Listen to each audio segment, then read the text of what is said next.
Magandang araw, welcome sa channel ni Child of God. Ngayon, ibahagi ko sa inyo ang aking kaalaman sa karunungang lihim.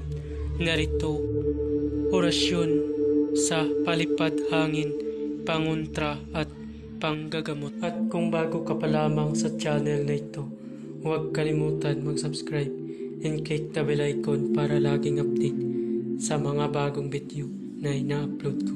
Maraming salamat.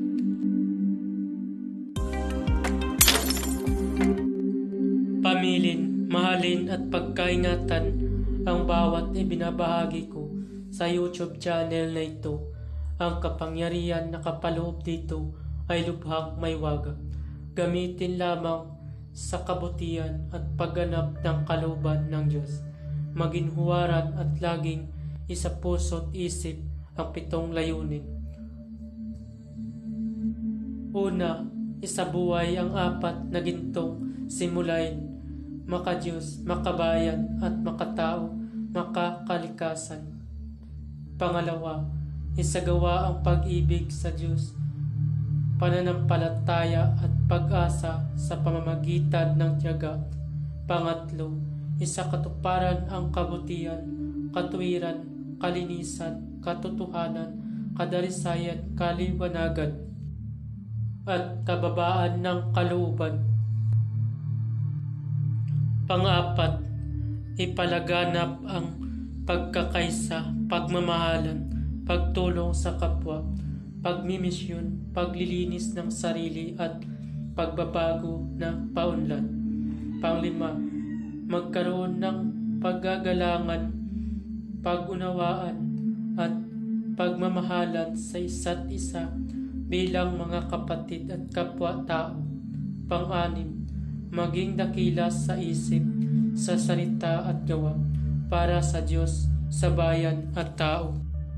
Pang-7, ipagpatibay ang kautusan ng Diyos, tumulong sa pagpapaunlad ng katauhan ng bawat kasapi ng samahan, at tumupad sa hadikain ng Diyos sa tao.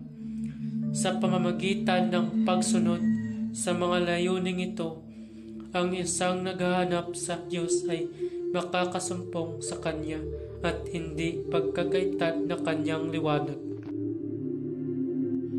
Pamamaraan, magtirik ng 3 kandilang puti at magdasal ng 3 Ama Namin, 3 Abaginong Maria, 3 luwalhati at 3 sumasampalataya.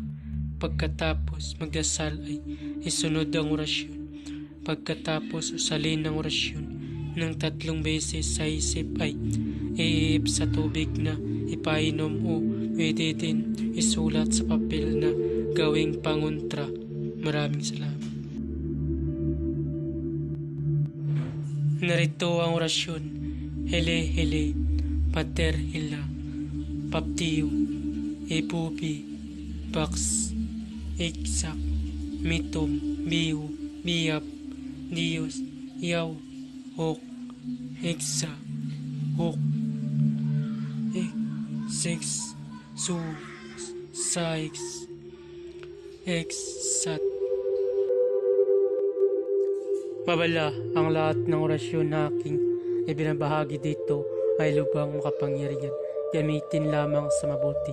Kung sino man ang gumamit sa masama ay mayroong bad karma. Maaari maghirap habang buhay hanggang kamatayan. Maraming salamat po.